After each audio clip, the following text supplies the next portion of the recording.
चलिए इस वक्त सीधे आपको चाकसू लिए चलते हैं। मुख्यमंत्री अशोक गहलोत जनसभा को संबोधित कर रहे हैं। वेद प्रकाश सोलंकी जी, दौसा के विधायक मुरारी लाल मीणा जी, आदरणीय राजाराम जी मेहता साहब,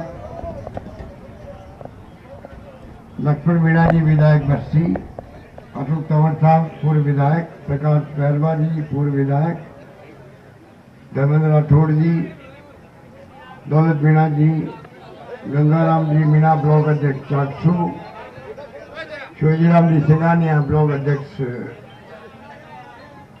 श्रीमती पिंकी मीणा प्रधान साहिबा, श्रीमती अनिता गुजर अध्यक्ष नगर पालिका, हमारे पुराना साथी बोधीलाल जी मीणा पूर्व प्रधान, बालमल जी मीणा पूर्व प्रधान, श्रीमती प्रेम देवी मीणा पूर्व प्रधान, हमारे बहुत ही वरिष्ठ नेता नाथुराम जी चौधरी साहब चेयरमैन भूमि विकास बैंक, राजेंद्र गुजर जी, अब्दुल खोखर जी, जय किशन जी नारलिया, केदार शर्मा जी, मदन चौधरी जी, दौलत मीणा जी, लल्लूलाल जी कुमार, कैलाश शर्मा जी, रामेश्वर जी, नाथुराम जी सैनी, हरिओम मेहर जी, कविता गुजर जी, भवनलाल जी गुजर, शंकरलाल जी गुजर, हजारीलाल जी और रंजीत सैनी जी, सुमन मीणा जी, सीताराम जी मीणा, तमाम हमारे उपस्थित नेतागण, उपस्थित बुजुर्गों, भाई और बहनों, नौजवान साथियों, थोड़ा भाई आप कैमरा वाला इधर जाओ तो देखो लोग पीछे क्या कह रहे हैं आपको।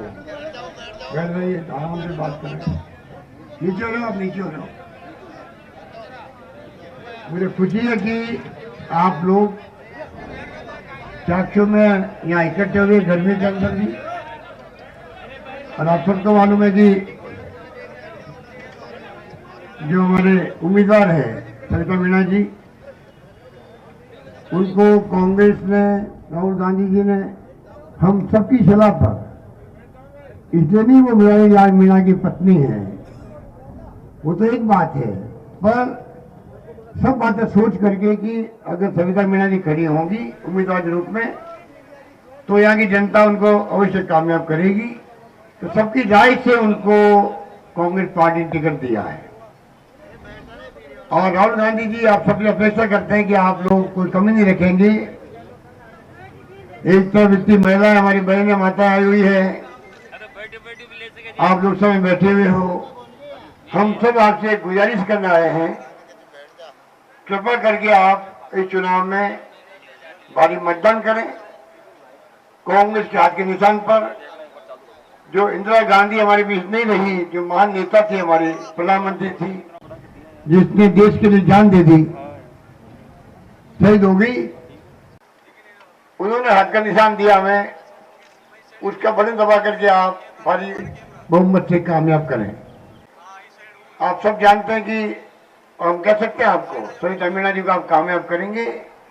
चुनाव के बाद में भी एक तरफ वो आपके बीच में आती जाती रहेंगी, आपके सुख दुख में भागीदार बनेगी, विकास के लिए संघर्ष करेगी दिल्ली के अंदर भी, और फिर आपकी सरकार यहाँ पर है राजस्थान में, अभी 3 महीने हुए हैं, 4.5 साल तक काम कर रहा है। वेद सोलंकी जी को आपने कामयाब किया, उसके लिए मैं आपका धन्यवाद करना चाहता हूँ, आपका शुक्रिया अदा करता हूँ। और एक तरफ वेद सोलंकी हो गया, तो कड़ियाँ जोड़नी जरूरी होती है। एक कड़ी सोलंकी हो गया, दूसरी कड़ी सविता मीणा होगी पार्लियामेंट में, तो ज्यादा काम हो सकेंगे, आपके विकास ज्यादा होंगे, आपके सुख दुख में लोग मिलकर काम करेंगे, और सरकार जब आपकी है राजस्थान में 4.5 साल तक काम करेगी, तो मैं आपको विश्वास दिलाता हूं सविता मीणा, वेद सोलंकी जो भी काम हमें कहेंगे, मैं काम को करने में कोई कंजूसी नहीं करूंगा, ये मैं कह सकता हूँ। अभी मुझे वेद सोलंकी कह रहे थे बार बार, जब से हेलीपैड में आया हूं तब से कह रहे कॉलेज कॉलेज कॉलेज खोलनी चाहिए। वेद सोलंकी जी को आपने पता नहीं क्या क्या आपने इनसे बातें की होगी, इनके दिमाग में कॉलेज बात बैठी हुई है। अभी कॉलेजेस कोई खुली नहीं है, पिछली बार हमने कॉलेज खोली थी तो नई गवर्नमेंट आते ही कॉलेज को बंद कर दिया था।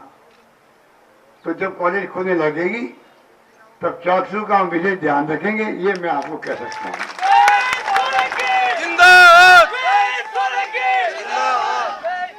वीर सोलंकी खुद भी सोशल वर्कर भी है, ये आपके बीच में रहता भी है। एक बार कामयाब नहीं हुआ, दूसरी बार टिकट कट गया, तब भी ये बराबर आता जाता रहा। इस कारण से आपने इस बार इनको कामयाब किया, तो आप समझ के भाई ये आदमी आपके बीच में रहने वाला आदमी है। ऐसा आदमी आपके लिए काम करवा सकता है। इसलिए मैं आपको इतना ही कहना चाहूंगा, ये चुनाव बड़ा महत्वपूर्ण चुनाव है। आपका एक वोट जो सरकार बनी अभी हमारी, उस सरकार को भी मजबूती प्रदान करेगा, ये मैं आपको कहने के लिए विशेष आया हूं। कि लोकतंत्र नहीं होता है, लोग क्या चाहते हैं। ये लोकतंत्र वोटों का राज दिया हुआ कांग्रेस का ही है देश को।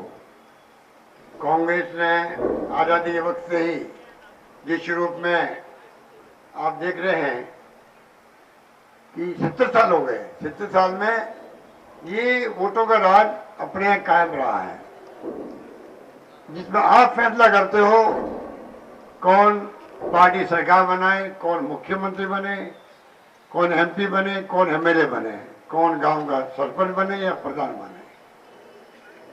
और 70 साल ही अपने यहाँ पर कायम है। दुनिया भर के देशों को आश्चर्य होता है, हिंदुस्तान जैसा मुल्क जहाँ 130 करोड़ आबादी है, वहां पर 70 साल से ये मुल्क एक रहा है, अखंड रहा है। रशिया जैसा मुल्क, रूस 16 टुकड़े हो गए उसके खुद के, जो महाशक्ति थी दुनिया की। हमारी इमदाद वो करते थे, उनके खुद के 16 टुकड़े हो गए। हमारे यहाँ इंदिरा गांधी ने जान दे दी अपनी, राजीव गांधी शहीद हो गए, न खालिस्तान बनने दिया और बांग्लादेश को आजाद करवा दिया। बांग्लादेश को आजाद करवा दिया। 54,000 सैनिकों को, उनके जनरल, मेजर, कर्नल सबको बंदी बना दिया, हथियारों सहित। दुनिया के इतिहास में ऐसा कभी नहीं हुआ। वो महान नेता इंदिरा गांधी थी जो आज हमारे बीच नहीं रही।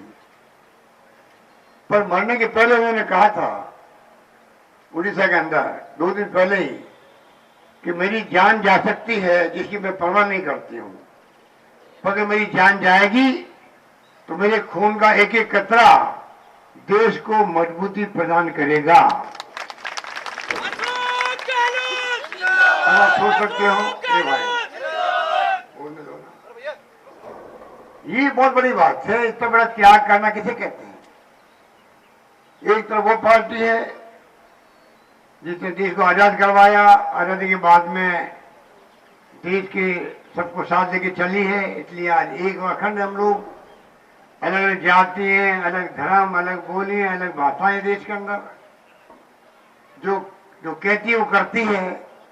आज पूरे मुल्क में जो जाल बिछा हुआ है, ये चाचू क्या था 70 साल पहले, जो बूढ़े लोग बैठे हुए हैं उनको मालूम है। सड़क थी यहाँ पर, बिजली थी, पानी था, स्कूलें थी, स्वास्थ्य सेवाएं थी, क्या था यहाँ पर। देश में क्या था, जयपुर में क्या था, कहां से कहां पहुंचे हैं। बिना बिजली का काम नहीं चलता है, और पहले बिजली को लोग समझते नहीं थे। सब कुछ हुआ देश के अंदर, मोबाइल फोन आ गए, इंटरनेट आ गए, कंप्यूटर आ गए। आज हम मां शक्ति के रूप में उभर के आए देश के, दुनिया के सामने। चांद पर पहुंच गए हमारे लोग। आपको याद है जब इंदिरा गांधी जिंदा थी तो चांद पे गया था राकेश शर्मा। चांद पर इंदिरा गांधी नीचे से बात करी उससे, वायरलेस से। राकेश शर्मा बताओ